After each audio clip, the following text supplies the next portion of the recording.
come true. Love thy dreams come true.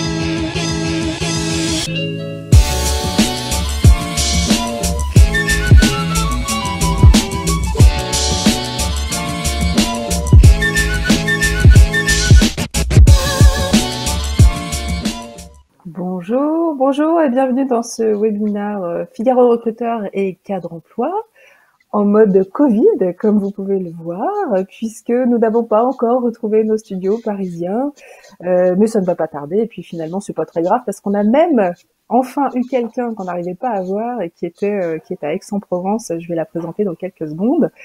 C'est parti pour une heure d'échange entre recruteurs. Hein. On est entre recruteurs. Après 2 mois de confinement, on va se demander si cette période de distanciation forcée va laisser des traces dans les façons de recruter de vos entreprises, dans les profils recherchés, les outils utilisés, les process utilisés également. Qu'est-ce qui va rester de mieux finalement de cette période? Avec nous, 4 recruteurs que je salue et je voudrais entendre vos voix. Céline Amblot. Céline Amblot-Ferral, voilà, bonjour Céline, DRH de Software Bonjour. Médical. C'est un éditeur de logiciels de e-santé, vous nous en direz un peu plus tout à l'heure. Mathilde Lecause. Mathilde, est-ce que vous m'entendez? Test en live, je n'entends pas Mathilde. Mathilde, est-ce que vous m'entendez? Dernier appel avant embarquement. Non, je crois qu'on a un petit souci technique avec Mathilde. Alors je vais saluer Salima Mandy. Bonjour. Voilà, je vous entends parfaitement. J'espère que les internautes vous entendent également.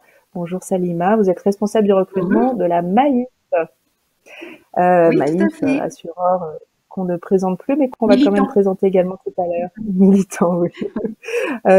Et enfin, là, c'est notre liste, Guillaume Saint-Agne. Bonjour Guillaume. Bonjour.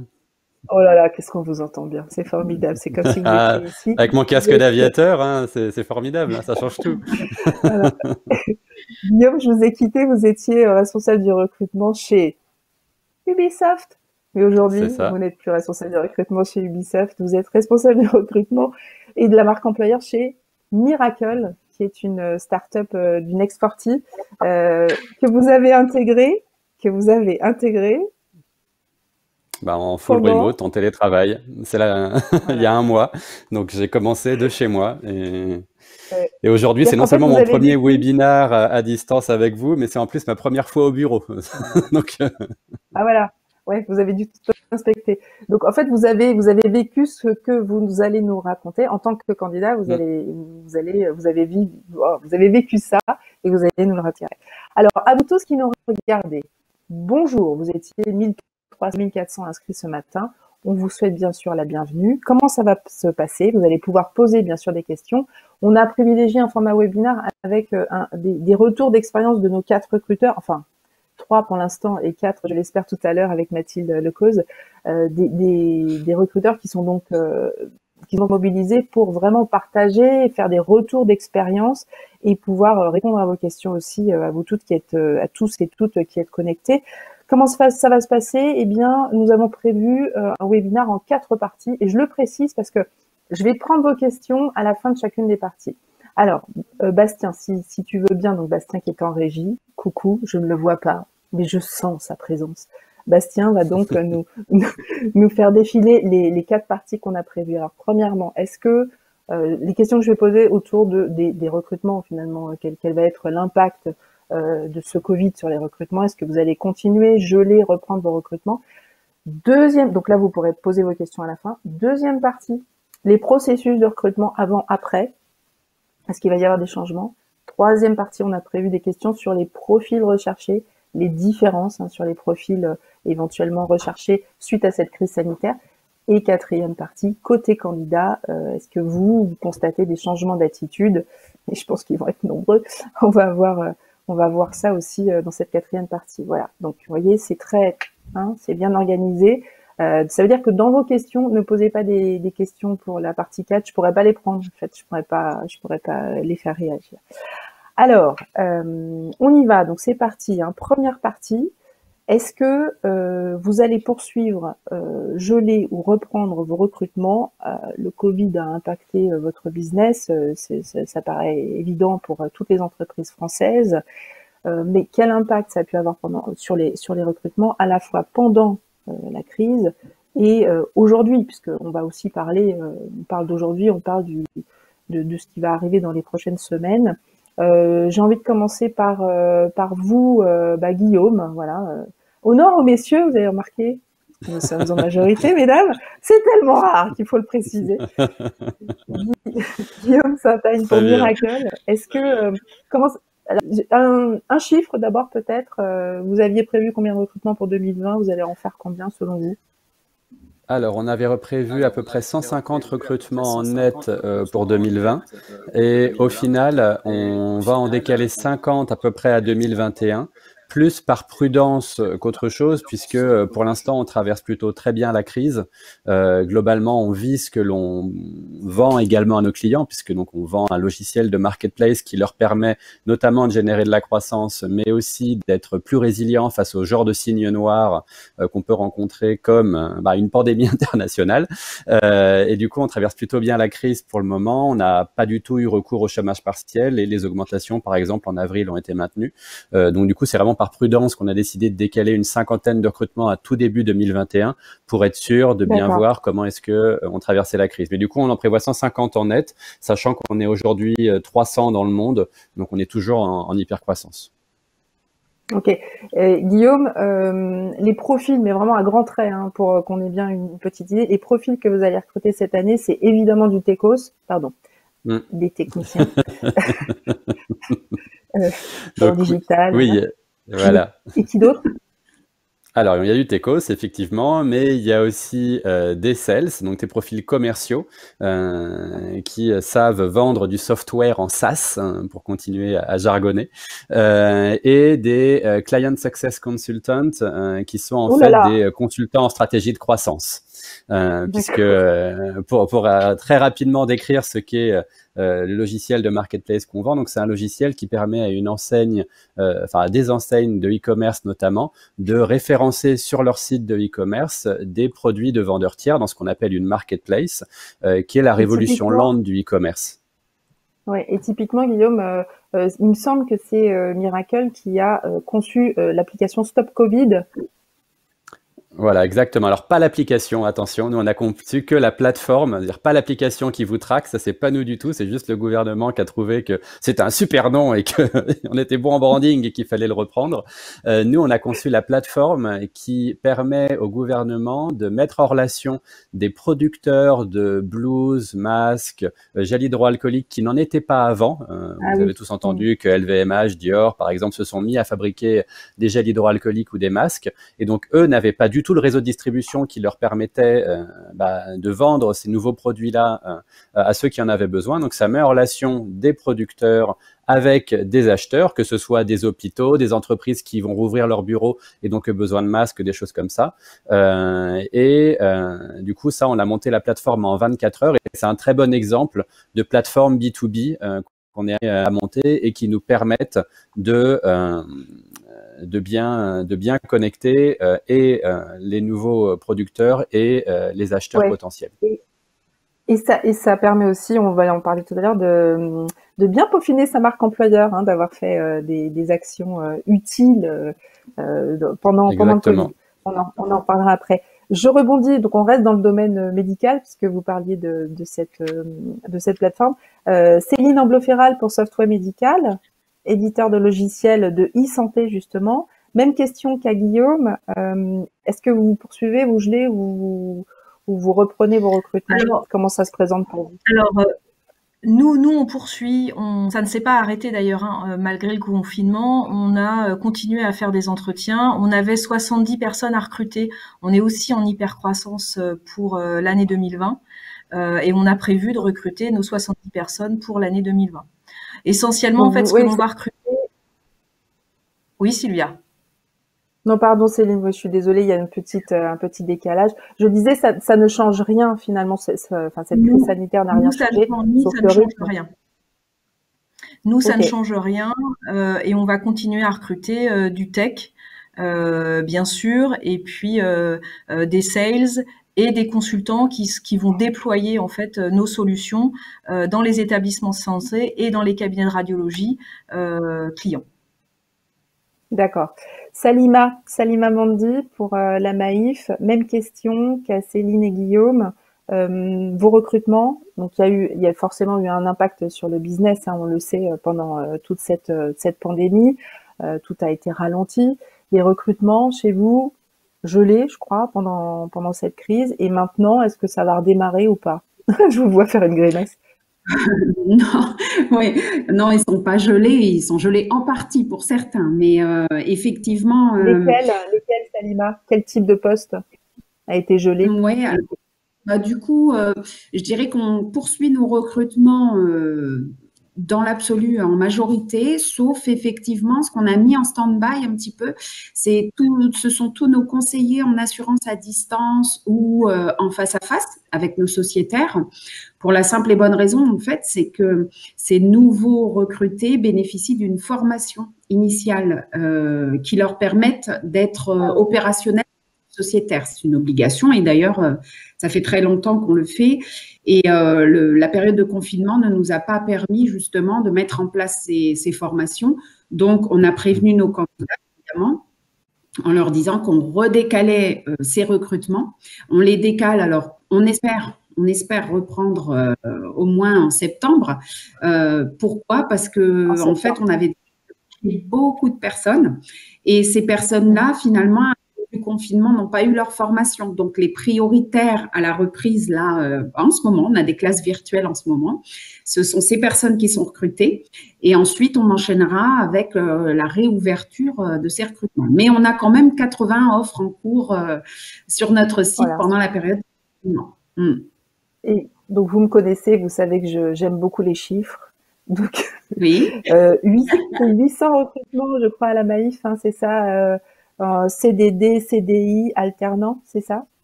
Oui, tout à fait. Vos objectifs de recrutement pour cette année? Ouais.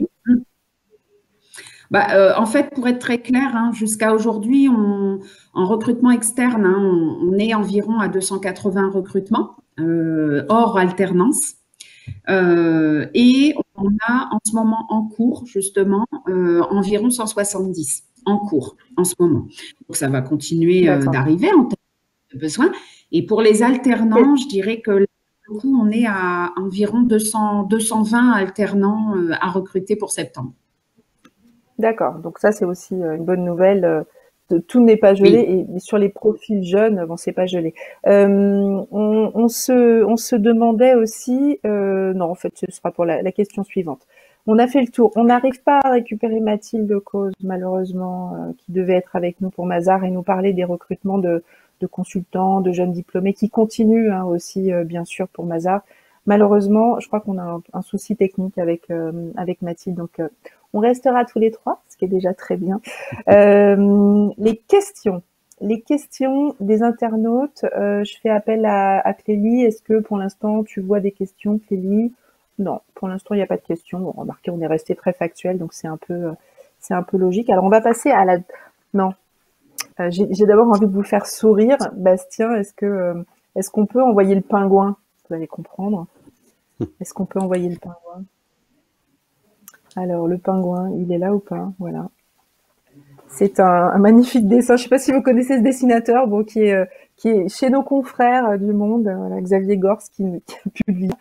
Je traverse le couloir, je t'en trouve, moi, du télétravail. Donc, moi, je crois qu'en vous écoutant, on peut se dire que on va pouvoir reprendre. Deuxième partie. Alors maintenant, qu'est-ce qui va changer dans vos processus de recrutement? Alors, c'est là que on va parler un petit peu cuisine, je dirais. Les processus de recrutement, bah, c'est les entretiens d'embauche qui vont évoluer, le nombre d'entretiens en général, le sourcing, etc. Alors, je vais commencer par Céline. Est-ce que Céline Amblo-Ferral, pour Software Médical, est-ce que vous voyez, vous, des différences donc, entre ce que vous avez vécu pendant le confinement, hein, vous avez fait passer des entretiens à distance, et ce qui va se passer maintenant? Qu'est-ce que vous allez retenir? Qu'est-ce que vous allez jeter? Qu'est-ce qui change? Alors nous, sur le recrutement, sur le process recrutement, en fait, rien n'a changé puisque pour le coup, on faisait déjà un certain nombre d'entretiens à distance puisqu'on recrute, on recrute France entière et nos équipes de recrutement en fait sont sur Aix.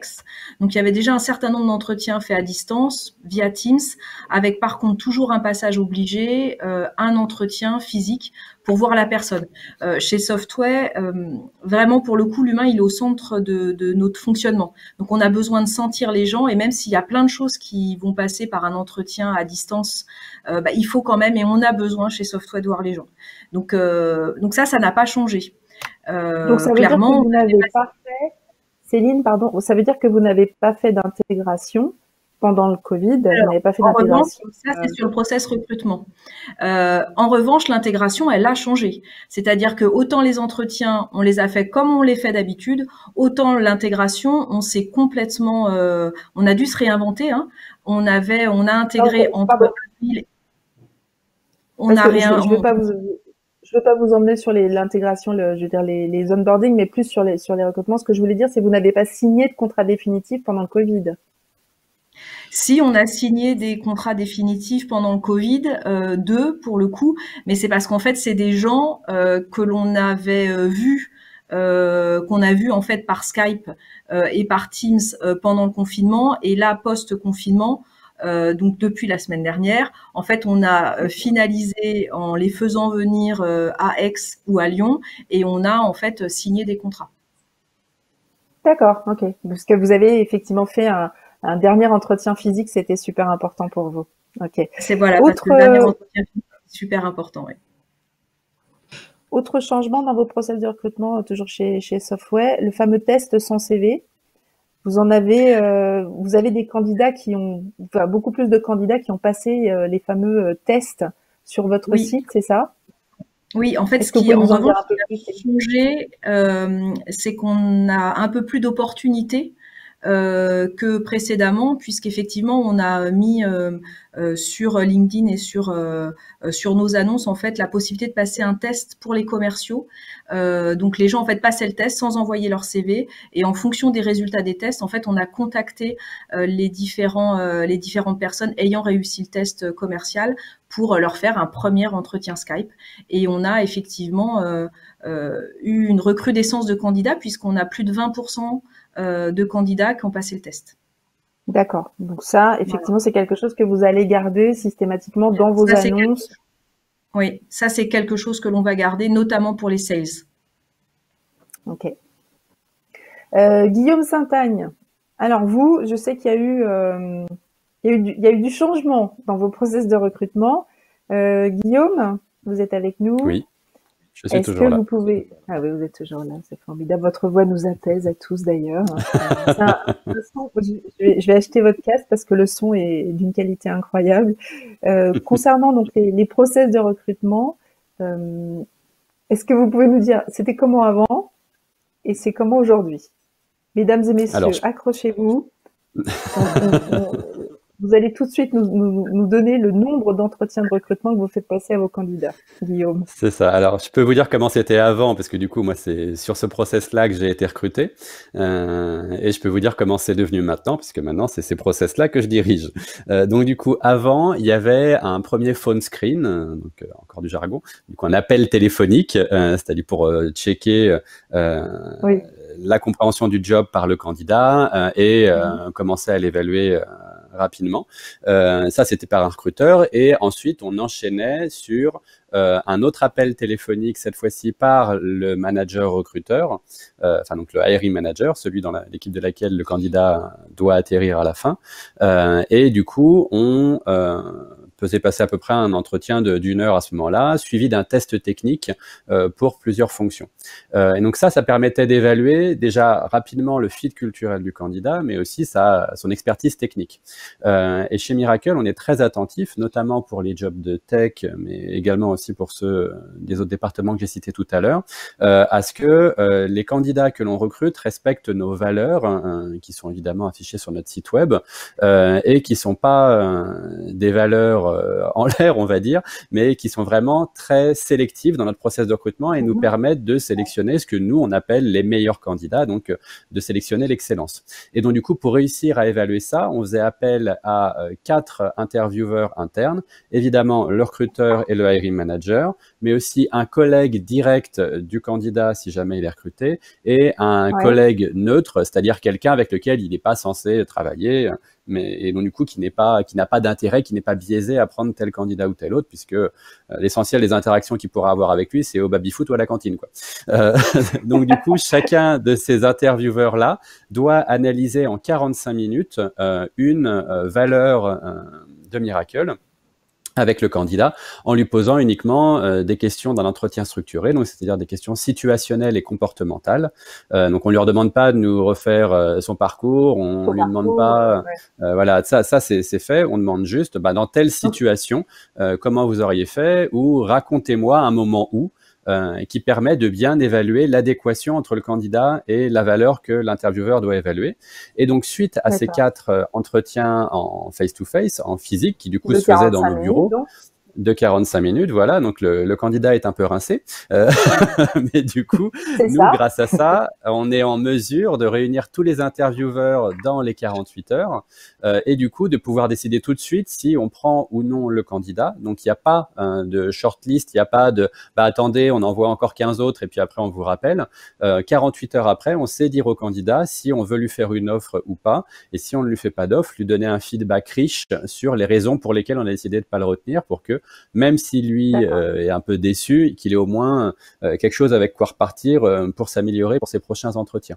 Donc ça, c'était avant. Et là, évidemment, avec le confinement, on pouvait plus faire cette boucle de 4 entretiens à la suite via Zoom, parce que il y a ce que nos amis anglo-saxons appellent la Zoom fatigue. Et si tu utilises un mot français, c'est qu'il y a une raison, c'est que ça devient vraiment crevant. Et donc, du coup, on a décidé de diviser les boucles en 2, c'est-à-dire de faire 2 entretiens de 45 minutes, puis le lendemain, 2 nouveaux entretiens, voire d'ajouter un 5e entretien pour à la fois permettre aux intervieweurs de mieux capter tout ce qui relève du non-verbal et qui est beaucoup plus difficile à saisir en 2D sur un écran qu'en physique, et puis aussi pour permettre au candidat de lui-même mieux évaluer son fit avec les équipes et de bien comprendre le job en parlant avec plusieurs personnes différentes de la boîte. Parce que lui aussi, il va lui manquer des informations pour pouvoir décider, notamment à quoi ressemblent les bureaux, quelle est l'ambiance de travail, etc. Tout ce qu'on peut capter en tant que candidat quand on arrive pour des entretiens et que là, du coup, ils l'ont plus puisqu'ils sont chez eux. Donc, ça permet aux 2 côtés d'être beaucoup plus dans la complémentarité d'informations que la distance ne nous permet pas forcément d'avoir. Côté recruteur, on comprend parfaitement la motivation. Ça, vous blindez bien votre processus. Mais alors, côté candidat, ça doit être complètement... vous n'avez pas de mal à attirer en faisant passer j'imagine que sur les profils tech, ça doit être aussi compliqué que pour tout le monde. Enfin, du moins, c'était le cas avant. Ça vous complique pas la tâche ? Alors, ça la complique de fait. On pourrait prendre beaucoup plus facilement des gens en les recrutant beaucoup plus rapidement, mais du coup, on serait pas aussi certain de l'excellence de nos recrutements. Et le recrutement prédictif n'est pas une science exacte, mais au moins, grâce à ces techniques-là, qui ont été prouvées scientifiquement, notamment l'ancien RH de Google a été un des premiers à travailler là-dessus et à montrer que jusqu'à 4 intervieweurs, on avait à peu près 86% de taux de prédiction de la qualité du recrutement. Et dès qu'on en ajoutait 5, 6 dans des conditions normales, on grappillait 1 ou 2% de taux de prédiction, donc c'était plus pertinent. Mais du coup, 4, a priori, c'est le bon chiffre, donc on s'appuie là-dessus. Et les candidats, non, sont pas forcément démotivés dans la mesure où ils en retirent quelque chose. Ce que je disais tout à l'heure, si on faisait ça et que derrière, on les ghostait ou qu'on leur disait, non, ça le fait pas, désolé, je peux pas vous en dire plus, là, oui, ça le ferait pas. Mais comme en fait, on fait un retour auprès d'eux et qu'on est extrêmement détaillé, qu'on leur donne les raisons pour lesquelles ça n'a pas fait et qu'on le fait rapidement, on leur fait pas attendre 2-3 semaines avant de faire ça, en fait, ils se disent c'est donnant et eux-mêmes, ils en retirent quelque chose qui est extrêmement profitable pour eux. Parce que si j'ai bien compris en plus, une fois qu'on a passé tous ces entretiens, si on sort vainqueur, si on est encore vivant, on a une offre qui nous est faite et elle ne dure qu'une semaine.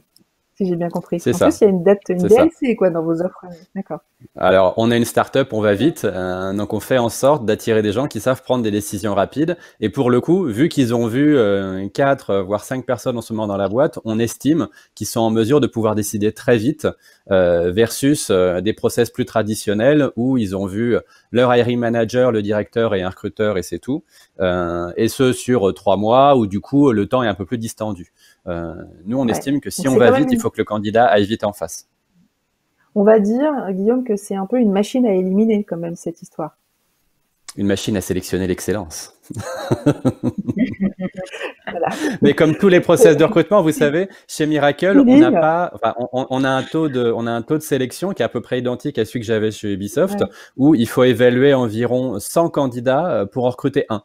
Donc la question c'est comment est-ce qu'on s'assure que les critères d'élimination, puisque c'est de ça qu'il s'agit, sont les plus pertinents possibles et que c'est pas au petit bonheur la chance en fonction de d'où vient le candidat, de par qui il a été vu en premier ou au contraire qui l'a vu en dernier, ce qui fait qu'il est plus frais dans les mémoires. Donc du coup tout ça, ça contribue à assurer la robustesse de notre processus de recrutement. D'accord. Céline, vous voulez réagir? Vous verriez faire ça chez Software Medical? Autant d'entretiens. Alors, je suis en phase avec plusieurs entretiens, avec les tests techniques, avec tout ce que nous a raconté Guillaume. En revanche, 4 entretiens de 45 minutes, ça me semble un peu compliqué. Maintenant, nous, on fait venir les gens sur 2 heures pour discuter avec l'équipe, faire des TP, échanger avec la squad, etc. Donc on les bloque aussi malgré tout 2 heures en entretien. Salima Bandi pour la manif sur les changements sur les process de recrutement. On est toujours sur cette partie-là. Je vous vois sourire. Vous verriez comme ça, vous? À la manif, vous êtes vraiment sur l'expérience candidat. Vous peaufinez votre expérience candidat. Vous voulez qu'il soit bien, qu'il se sente pas stressé. Tout l'inverse de chez Guillaume. Je plaisante, Guillaume. Non, non, je pense que je peux rejoindre sans problème Guillaume sur certaines professions et sur des professions de manager, par exemple. Si je prends une profession, celle-ci, quand on va chercher un manager à l'extérieur, on est sur 4 interlocuteurs, comme le dit Guillaume, je le rejoins à 100%. Comme lui aussi, et comme Céline, on s'attache fortement à détecter des personnes qui sont en phase avec notre culture Maïf, dont on parle assez largement quand même. Et du coup, c'est vrai que si je reprends juste le manager, on commence avec un recruteur, effectivement, par téléphone, donc à distance. Et ensuite, cette personne, à partir du moment où sur les premiers critères incontournables, elle répond en tout cas à nos attentes, et elle est d'accord avec nous aussi. C'est dans les 2 sens. Du coup, elle a un entretien en face à face, effectivement, avec le manager, son futur manager, et le révélateur des richesses humaines, qu'on appelle chez nous, le RRH. Et ces 2 personnes, en fait, avec le confinement, ont poursuivi les entretiens par Skype. Alors, je suis d'accord avec mes homologues sur le fait que on a besoin de sentir aussi ce face-à-face, cette présence. Mais là, on a fait 2 recrutements de managers, quasi à distance. Et ensuite, donc, quand on a passé cette étape-là… Intégralement, Salima? Vous avez fait des recrutements de managers intégralement à distance, Oui, parce que la 3e étape, c'est un assessment avec un de nos partenaires. Et du coup, cet assessment va creuser encore plus, bien entendu, tout ce qui est culture, tout ce qui est management de la confiance est extrêmement important. C'est ce qui nous fait passer toutes les possibles et imaginables, on va dire. Et du coup, vous voyez, je suis bien sur 4 interlocuteurs comme Guillaume le décrit. Avec là sur le confinement une intégralité à distance et on se fait confiance et je effectivement, on a repéré des très belles personnes, donc tant mieux. Et voilà. Après, là où ça change, je dirais, bon, les managers, avec le déconfinement, etc., on reprendra le face-à-face, comme tu le dis, Céline. Il faut sentir, il faut qu'on soit ensemble. Et lui aussi, il doit sentir que son futur manager correspond à ses attentes. Ça, c'est primordial. Par contre, ce qu'on a découvert, c'est qu'on faisait des sessions collectives de recrutement pour les conseillers commerciaux en assurance, qui sont en conseil vente. Et au final, on faisait des journées de sessions collectives lors desquelles on leur faisait passer des mises en situation commerciale, où on allait chercher les aptitudes commerciales, mais surtout l'excellence dans la relation, etc. Et avec le confinement, on a tout fait à distance, ce qui a permis ensuite je dirais, de retenir les personnes véritablement qui correspondaient le plus aux critères incontournables, de les retenir pour entretien Skype. Et demain, on va conserver cela parce que pour le candidat, c'est intéressant. On continue de lui faire des retours positifs, ce qui ne correspond pas à nos critères et ce qu'on attend d'eux. On continue de le faire, mais quand même, ça permet de ne pas bloquer beaucoup de temps sur une journée, beaucoup moins qu'avant en tout cas. Et du coup, pour eux, s'ils sont en poste, par exemple, ça évite qu'ils posent une journée, ils n'ont plus qu'une demi-journée ou 2h30 à poser. C'est quand même pas rien pour des personnes qui travaillent, justement. Ça change. Il y a un autre aspect aussi, je voulais aborder avec vous, Salima. Vous m'avez parlé de notamment la vidéo différée. Alors, je sais pas du tout pour Céline et Guillaume ce qui se passe, mais vous, la vidéo différée, vous l'avez expérimentée et là, avant le confinement, et vous m'avez dit que plus jamais, quoi. Est-ce que vous pouvez nous expliquer pourquoi? En tout cas, pas sous cette forme. Ouais, quand je dis plus jamais, c'est pas sous cette forme. On s'est aperçu effectivement que la vidéo différée est sans du tout citer de marque. Oui. Juste, on rappelle le principe, Salima. On rappelle le principe. Oui, bien sûr. Alors, on enregistre. Voilà, nous, de notre côté, on enregistre des questions, tout simplement, 3, 4 questions. Le candidat donc reçoit ce lien, il va se connecter et il a les questions, il a 2 minutes pour répondre à chacune des questions. Et ça représente pour les recruteurs une technique qui permet la présélection en plus du CV, etc. Disons que ce qui est mis en avant, c'est surtout un gain de temps, effectivement, dans la préqualification de candidats pour pouvoir ensuite affiner cette préqualification et pouvoir les recevoir derrière. Ça va? J'ai résumé en gros. Hein. Oui, c'est parfait. Ouais, c'est très bien. Sauf qu'effectivement, ça fait gagner du temps aux recruteurs, mais vous avez remarqué que du point de vue confort candidat, c'était pas tout à fait ça. Non, on les a sentis réellement, quand on compare aujourd'hui avec le confinement et tous les entretiens qu'on a fait par Skype avec eux, et on en a fait avant, hein, mais là beaucoup plus en tout cas, on a remarqué sur la vidéo différée, mais ça c'est de notre point de vue, en tout cas, pour certains candidats, la plupart, c'est une vraie souffrance, quoi. On sentait sur les traits physiques du candidat. Alors déjà, le temps qu'il arrive à comprendre que c'est à lui de parler, il n'y a que 2 minutes, donc déjà, des fois, il lui reste plus qu'1 minute. Donc, c'est intéressant. Et puis, quand il est parti… Ah bah oui. Alors, quand il est parti, parce que ça fait 2 minutes, donc il n'a pas pu s'exprimer jusqu'au bout. Et cette expérimentation nous a vraiment prouvé qu'effectivement, quand bien même on aurait pu l'utiliser, on a été démarché par d'autres pour l'utiliser pendant le confinement, on ne l'a pas fait parce que, encore une fois, l'expérience candidat de notre point de vue, mais tout le monde ne partage pas, c'est normal, absolument, mais elle est trop négative de notre point de vue en tout cas. Bon. Céline, Guillaume, vous voulez réagir? Je vous confirme que c'est une technique qui prend dans beaucoup d'entreprises et qui apporte aussi de la satisfaction chez certains recruteurs. On ne jette la pierre à personne, surtout pas à Pierre. Et Guillaume et Céline, est-ce que vous avez déjà testé cette technique? Oui, moi je peux en parler du coup des deux côtés, et pour Ubisoft et pour Miracle. Chez Ubisoft, on l'avait testé uniquement pour des présélections de Assessment Center de recrutement de stagiaires, et on était aussi très précautionneux avec, parce qu'effectivement, certains candidats, déjà ça dépend des métiers sur lesquels on va les recruter, mais ils ne sont pas forcément à l'aise avec l'exercice, et on leur demande pas dans leur métier d'être à l'aise avec l'exercice. Et ensuite, moi aujourd'hui chez Miracle, on s'est posé la question, et aujourd'hui on ne veut pas y aller dans la mesure où il y a déjà suffisamment de distanciation digital pour pas en rajouter une couche avec, en fait, vous parlez face à un robot. C'est ça la difficulté que vous décriviez tout à l'heure, c'est parler face à un robot et de pas avoir d'écho humain. Donc du coup, en ce moment, ça me semble très difficile. Et c'est un très bon exemple pour rebondir sur ce que je disais tout à l'heure. Un process de recrutement difficile, c'est pas forcément un process de recrutement qui génère une mauvaise expérience candidat. Ce qui va générer une mauvaise expérience candidat, c'est l'impression de pas parler à un être humain, c'est de pas avoir de réponse, donc d'être ghosté, c'est l'impression d'avoir tout donner et avoir en retour assez peu de feedback et au final d'avoir un sentiment d'un processus asymétrique. Mais en fait, vous pouvez très bien avoir quelque chose de très complet et de la vidéo différée peut en faire partie. Mais dans ce cas, vous vous engagez à chaque candidat qui a fait sa vidéo à lui faire un débrief. Et au final, pour pouvoir maintenir cette qualité d'expérience candidat avec ce débrief, ça gagne pas tant de temps que ça aux recruteurs, quoi. Ok, merci. Merci Guillaume. Tu sais qu'il y a du monde au bureau, hein, Guillaume. Derrière toi, on a vu passer des gens. Hein. Je préfère te prévenir. Oui. Mais ils sont à plus d'1 mètre, donc ça va. C'est normal. Ok.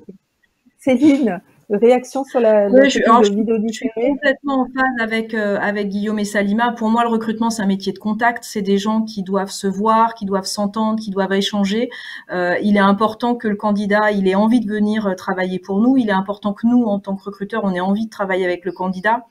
Donc le côté distanciation, robot, etc. Enfin, je suis pas du tout convaincue.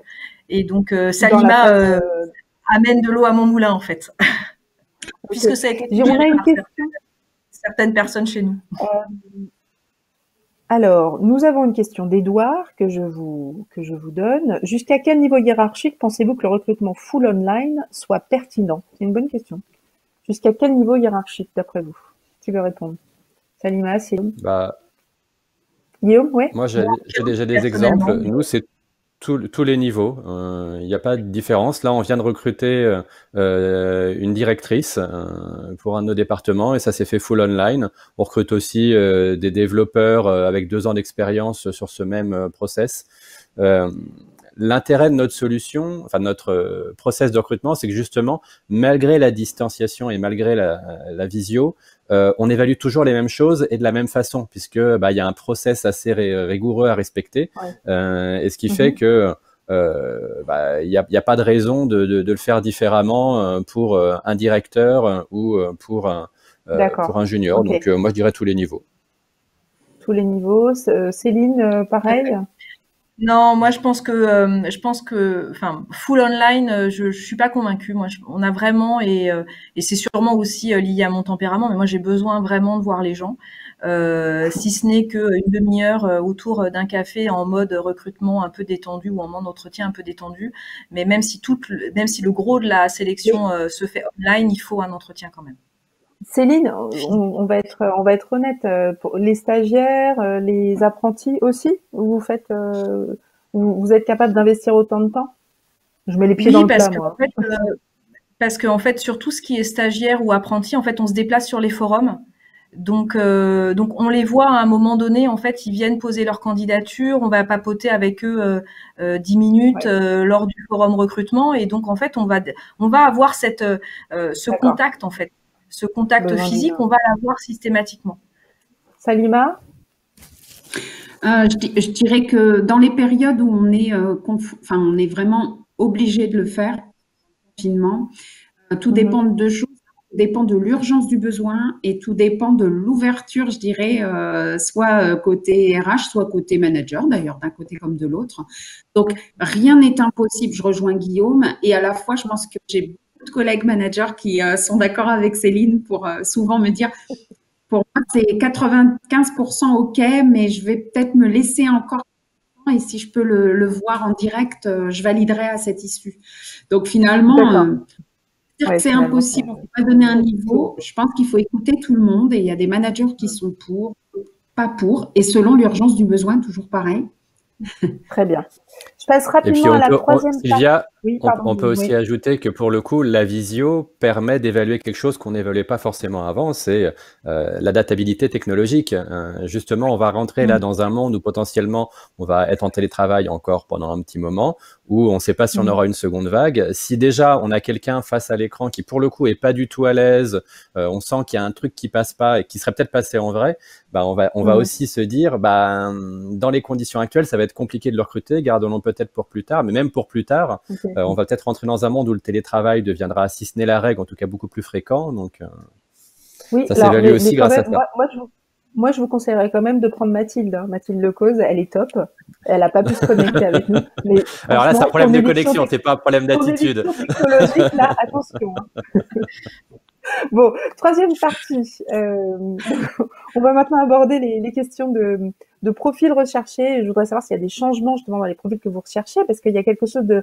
Enfin, on a vécu un truc sociétalement qui était quand même incroyable, où on a vu des gens dans les entreprises qui ont dû s'adapter hyper vite. On a eu besoin de gens agiles, de gens qui ont su prendre des décisions très difficiles. On l'a vu notamment dans le passage au chômage technique. Il fallait sélectionner les personnes qu'on allait. Voilà. Bon, bref, on va sûrement avoir à rechercher des profils différents. Bastien, je ne sais pas si tu as la slide concernant les fameux soft skills. C'est un peu tarte à la crème maintenant, tout le monde en parle. Mais est-ce qu'il y a certains soft skills? Voilà ma question. Est-ce qu'il y a certains soft skills, d'après vous, qui vont être davantage demandés dans vos recrutements? Donc, évidemment, l'agilité, on a compris, mais est-ce que vous pouvez motiver et nous expliquer pourquoi chez vous en particulier, on pourrait demander des soft skills différents si c'est votre cas? Alors, je commence avec Salima, parce que de toute façon, elle va hurler en disant, vous allez voir, on n'a pas attendu le Covid, alors commencez pas. J'adore. Salima. J'adore, Sylvia, j'adore. Elle a bien retenu. Effectivement, je suis complètement d'accord avec toi. On n'a surtout pas attendu le Covid pour s'intéresser aux compétences comportementales des candidats. Non, surtout pas. Okay. En tout cas, chez nous, question suivante. Non. Mais très sincèrement, je pense que aujourd'hui, si nos sociétaires nous font confiance, c'est bien parce que nous, salariés ou militants d'ailleurs, on essaie le plus possible de faire preuve d'intelligence situationnelle. Voilà, on en a parlé hier avec Sylvia et c'est important de se dire la chose suivante. Aujourd'hui, encore plus qu'hier, l'intelligence situationnelle, elle est primordiale. Vraiment que les gens soient capables de comprendre une situation dans sa dimension, sa complexité, pour pouvoir s'adapter, apporter une réponse appropriée. Nous, en assurance, avec les personnes, enfin, avec ce qu'elles vivent en termes de sinistres, et même quand on souscrit un contrat, vous savez, c'est pas un achat motivation de l'assurance, pas du tout, c'est un achat obligatoire. Et nous, on est là justement. Oui, je suis d'accord, Salima. On est d'accord. Voilà. Oui, je suis d'accord. Oui, c'est pas. Et oui, c'est pour ça que les soft skills, pour nous, si vous voulez, les capacités techniques, tout peut s'apprendre. Vous savez, moi, j'ai jamais fait d'assurance avant de rentrer dans l'assurance il y a 20 ans. Je ne savais pas du tout ce que c'était qu'une RC automobile, en gros. Ça s'apprend, toutes ces choses-là. Par contre, le savoir-être, vraiment, la capacité à réfléchir face à une situation. On a eu, je vais vous donner juste un exemple concret. On a eu une de nos collègues qui a sauvé la vie d'un sociétaire en ligne. C'est-à-dire, je ne donnerai pas de nom ni rien, mais vous vous rendez compte, uniquement par son écoute et uniquement en s'intéressant vraiment à notre sociétaire, elle a détecté que notre sociétaire était en train de faire un AVC. Et elle lui a sauvé la vie. Elle a tout activé. Donc, si vous voulez, c'est la meilleure preuve qui fait qu'avec les managers, on va chercher les personnalités des personnes, des profils même atypiques s'il faut, mais il faut vraiment, vraiment s'intéresser à ce tarte à la crème, là, comme vous disiez, Sylvia. C'est pas... en tout cas, c'est important. Bon, promis, je vous poserai plus jamais la question, juré. Si, vous pouvez, mais en fait, c'est pas des compétences. Il n'y a pas eu de changement. Ouais. Que dans l'optique de ce webinaire, dans l'optique de ce webinaire, c'est justement d'échanger sur des choses qui auraient pu changer, qui auraient pu... vraiment, vous avez réfléchi, vous vous êtes rendu compte que... Donc, je pense que Guillaume a un truc à nous dire là-dessus. Guillaume, vous êtes toujours là. Oui. Parce que Parce que chez vous, vous allez peut-être introduire quelque chose d'un un peu nouveau. Bah oui, mais enfin, un peu comme Salima, pareil, les soft skills, comme je vous l'ai dit tout à l'heure, dans notre process de recrutement, c'était déjà essentiel puisque 4 fois 45 minutes étaient dédiées à ça. Donc du coup, c'est quelque chose qu'on évaluait déjà beaucoup avant, qu'on continue de beaucoup évaluer. Mais ce qu'on va peut-être introduire de nouveau, c'est justement la capacité à, ce que j'ai tout à l'heure, à télétravailler et à maintenir le même niveau d'engagement sur ces valeurs-là, alors même qu'on est chez soi. Et du coup que c'est plus difficile parce qu'il n'y a pas forcément l'émulation du collectif quand on est sur place dans les bureaux, quoi. Mais sinon, on va maintenir la même excellence.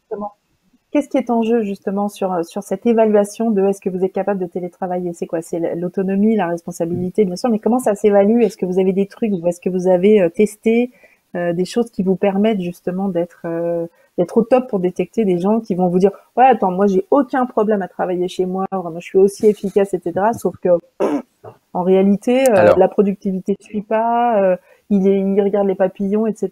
Donc... Alors ça, en fait, c'est la même chose pour la capacité à télétravailler que pour toutes les autres valeurs. C'est le problème bien connu du recruteur qui est que il y a des candidats qui sont très bons en numéro de claquettes, et puis après, une fois qu'ils sont dans les locaux, on se rend compte que il nous a bien survendu son profil.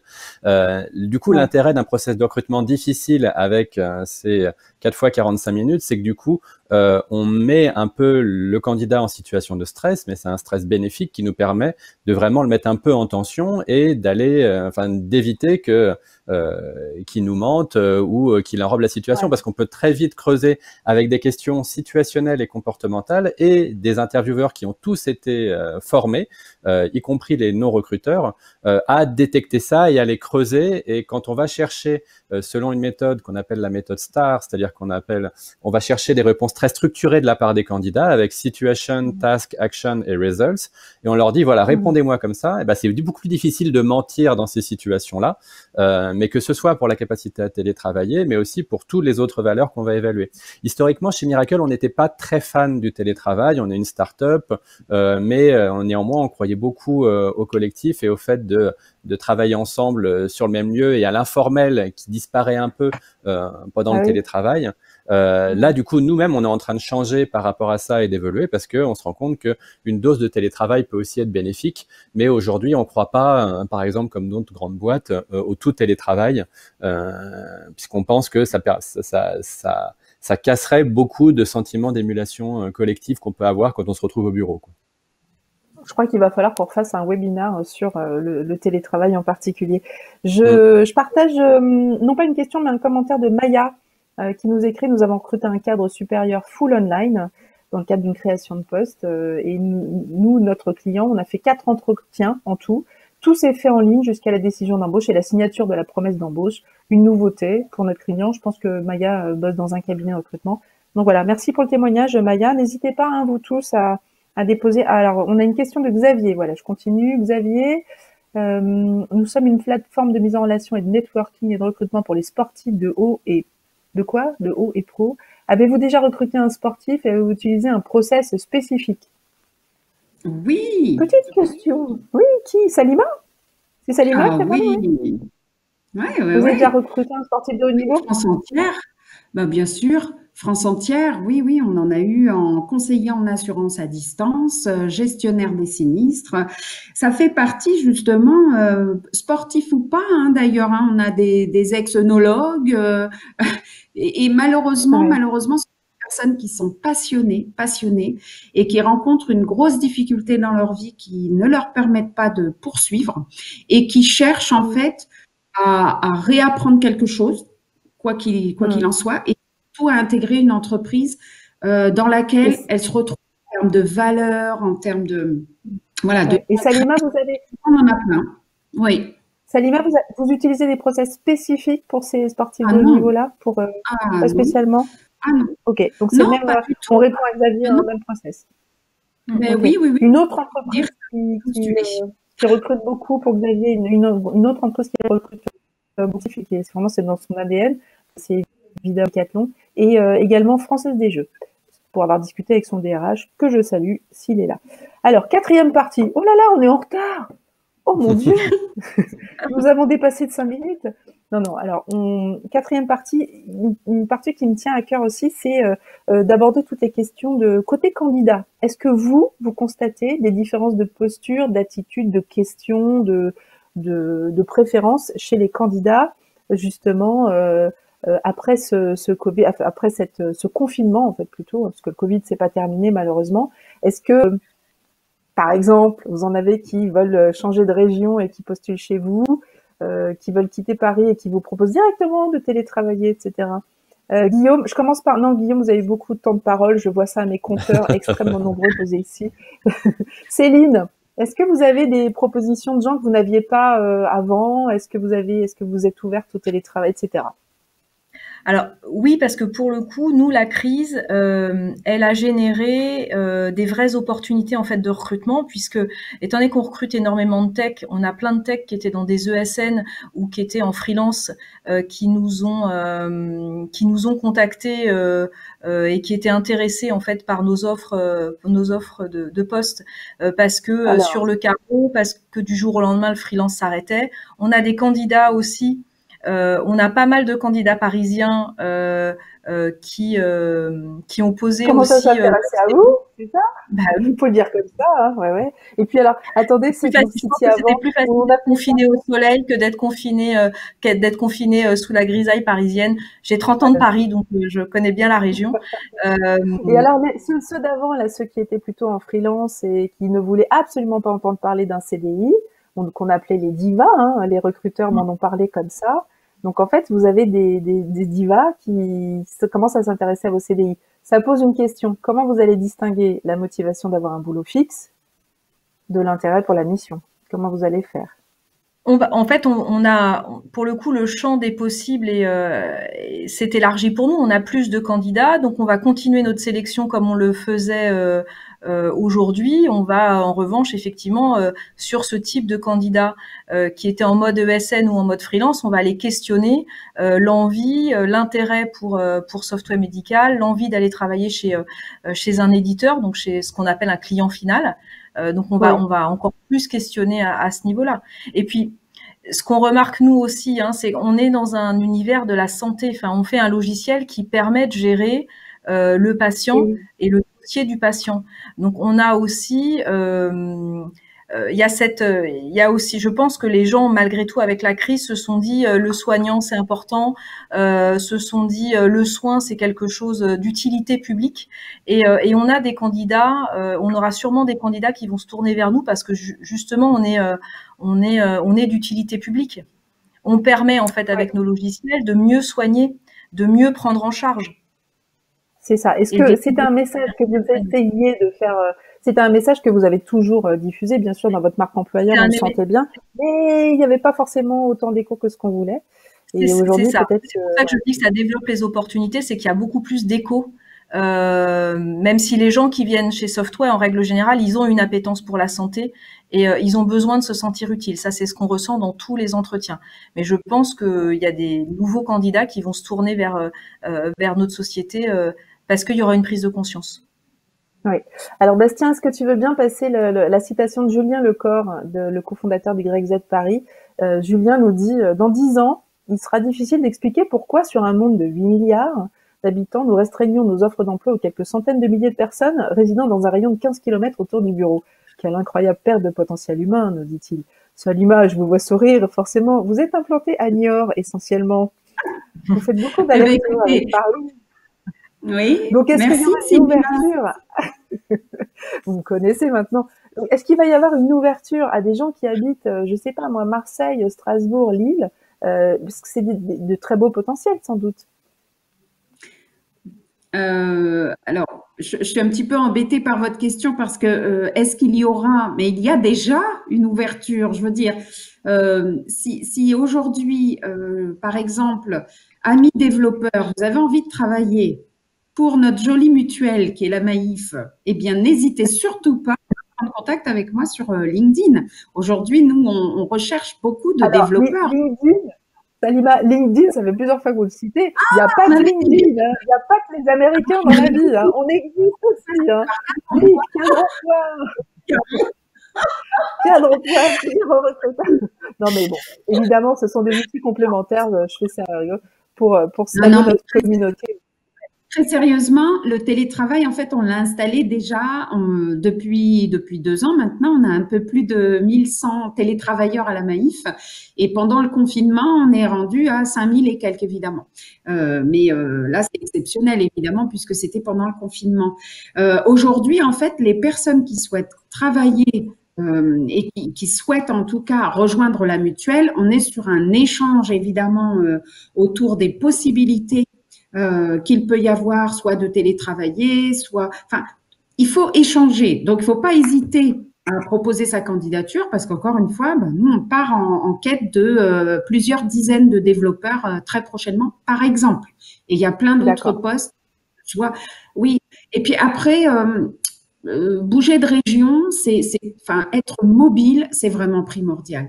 Je veux dire, en termes de mobilité interne et de beaux parcours, nous, on a plein d'exemples au sein de la mutuelle de personnes qui sont arrivées en conseiller commercial et qui aujourd'hui, je sais pas moi, sont managers dans une agence ou même sont au marketing, à la communication. Et moi-même, d'ailleurs, je suis rentrée en gestionnaire sinistre et dans mon évolution, j'ai été mobile et je suis aujourd'hui recrutement. Donc, c'est pas voilà. Merci Salima. Guillaume, je suis obligée d'accélérer un tout petit peu parce qu'il nous reste 5 minutes. Guillaume, l'ouverture aux provinciaux, je sais pas comment on dit, vous la sentez, vous y arrivez. Et puis aussi la demande de remote à 100%. Est-ce que c'est quelque chose sur lequel vous avancez, vous avez réfléchi, vous faites? Alors oui, évidemment, on avance là-dessus. Et pour moi, ça va vraiment être à double tranchant la façon dont les candidats vont se positionner, parce qu'il y a à la fois ceux qui vont être sevrés du full remote, qui vont bien voir les limites que ça aura et qui voudront garder un contact pour le coup avec leurs collègues dans leur prochain job ou même dans leur job actuel. Mais il y a aussi ceux qui ne comprendront plus que des entreprises ne proposent pas une partie de télétravail dans leur gestion du temps de travail. En fait, ils vont vouloir un bon mix qui leur permette d'être chez eux et de se concentrer pour les jours de télétravail et d'interagir plus librement et de capter de l'information plus informelle, on va dire, ou de l'émulation, comme je disais tout à l'heure, avec leurs collègues sur le lieu de travail. Donc, il va falloir réussir à proposer les deux et c'est ça qui vont, à mon avis, de plus en plus rechercher. Et après, il y a aussi une autre chose qui va être de plus en plus... Pardon, Guillaume, je vous coupe. Vous me disiez que, en fait, ça permettra aux candidats de tester la culture présentéiste de la boîte. Vous persistez? C'est ça. Mais c'était déjà ça avant, en fait. Il y a beaucoup de candidats qui posaient la question du télétravail, pas tant pour l'actionner eux-mêmes, parce que même, surtout sur leur premier jour, pendant leur onboarding, c'est compliqué d'être en télétravail, je peux témoigner. J'aurais préféré être à fond dans les bureaux. Vous n'avez toujours pas vu vos collègues. Voilà. Vous ne savez toujours pas si vos collègues sont bons, s'ils font bien le café. C'est ça. Alors si ça j'en avais déjà eu quelques-uns, heureusement. Mais après, la vraie raison pour laquelle beaucoup de gens demandaient le télétravail, c'était pour être sûr que l'entreprise évaluait sur la capacité à délivrer, évaluait sur de la performance réelle et pas du temps de travail percé derrière le bureau. Et donc du coup, ça évidemment, ça va encore s'accélérer. Et la seconde chose qui me semble importante, moi, c'est que les candidats vont aussi être beaucoup plus attentifs aux entreprises qui ont les reins solides et qui ont un business model résilient. Parce que là, on le voit, il y a beaucoup de startups qui ont cru de façon peut-être un peu déraisonnable ou qui sont très impactées par la crise actuelle, et ça, elles y peuvent rien. Mais du coup, tout le cool washing auquel on a assisté récemment et qui faisait que super, il y a un baby-foot, super, il y a tant de séminaires, etc. Ça n'a pas sauvé d'emploi, malheureusement. Donc, les candidats vont aussi être beaucoup plus attentifs sur est-ce que la boîte que je vais rejoindre est résiliente face aux signes noirs et est-ce qu'ils ont su, même s'ils ont été fortement impactés, protéger leurs salariés jusqu'au bout et que du coup la ressource humaine ne soit pas la variable d'ajustement première pour passer la crise, quoi. Et ça, ils vont être du coup beaucoup plus demandeurs de cette réalité-là derrière le cool ou le greenwashing auquel on a pu assister récemment. Je rebondis sur une question de Xavier. Plutôt sur une remarque de c'est ça Xavier qui nous dit il faudrait changer le terme de commercial car le mot n'intéresse pas les jeunes. Ben voilà, Xavier dit ça, les sales. Ça vous va? En anglais, c'est tout plus chic. On a d'autres questions, alors plus sur les recrutements des seniors, sur les recrutements des très jeunes. C'est vrai, est-ce que alors on n'est pas dans c'est pas l'objet du webinaire, il faudra qu'on fasse un autre webinaire là-dessus, mais grosso modo, est-ce que vous allez faire super gaffe à la diversité de vos recrutements? Est-ce que vous allez avoir la possibilité de continuer à dire nous on recrute divers? Parce que quand même cette période est très particulière, quoi. Tout le monde va faire attention à son chiffre d'affaires, à ses résultats. Et alors donc la diversité, j'ai tendance à dire, c'est vraiment quand, ce qui est dommage bien sûr, mais c'est vraiment quand la boîte va bien. Et là, voilà, Salima me fait non mais n'importe quoi. Je suis pas alors pour le coup, je suis pas d'accord. La diversité, c'est un gage de bon recrutement en fait. C'est le candidat qui soit vieux, qui soit jeune, voilà. C'est le candidat qui compte, c'est pas son origine, c'est pas son expérience, son expertise. Donc, je pense que ça change rien, qu'on soit en difficulté financière ou pas. Quand on a un bon candidat, on se préoccupe pas de savoir s'il a 54 ans ou s'il en a 22. Si ça correspond et si ça rentre dans la case et dans le besoin qu'a le manager qui recrute, il n'y a pas de débat en fait.